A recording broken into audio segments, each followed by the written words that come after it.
It was a year ago, over a year ago, that the Toronto Raptors claimed the NBA championship.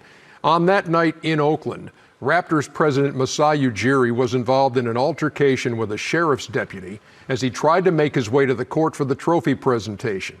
The deputy, Alan Strickland, filed a lawsuit claiming against Ujiri, claiming he suffered physical, mental, emotional, and economic damages, and that Ujiri was the aggressor. The Raptors president countersued, and now newly released body cam footage shows that it was the deputy who swore at Ujiri and shoved him twice before Ujiri shoved him back.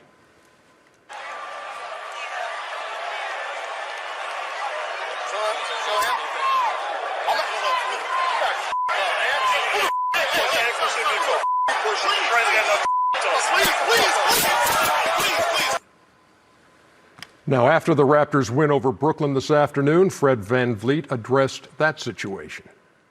It's heavy stuff, man. It's heavy stuff. Obviously, we are all privileged, and Masai is pretty privileged in his world. And you just stop and think about how good we got it, because there's people who are going to be in that same situation walking down the street who don't have money to fight the case. Like, how many times do cops do things like that without the body cam on, without arena footage? Like, it's a tough situation. So it's unfortunate. I think that's why we all are in this situation now and fighting for social injustice and equality, because you see how quick things can get ugly.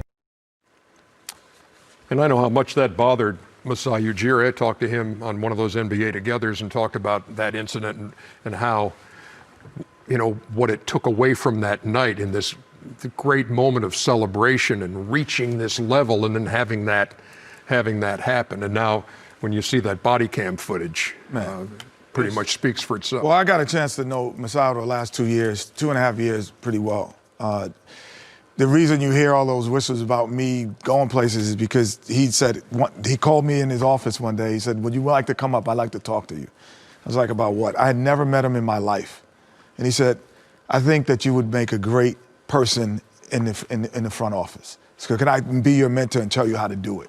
And so those calls over the last 2 years are kind of figuring out.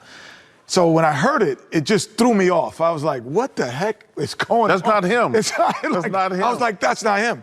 But then what really makes it the worst is the fact that these are the people that's supposed to protect and serve you. Not only the fact that you didn't protect and serve, then you actually went out and these people are going to lie and say that they need to have reparation or have restitution. Damages for what you did. So not only taking the protect and serve, but taking it to the next level. And that is the issue. And it's not even a famous issue.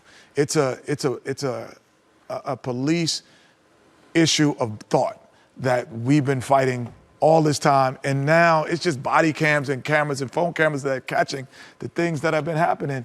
And I hope that this man never works on the police force or anything of any power, because the only thing that makes it accurate is that he has power. If he had no power and he shoves you, it's a different scenario, but he has power when he's doing it. So that case still before the courts, the lawsuit, and we stay tuned for the next chapter.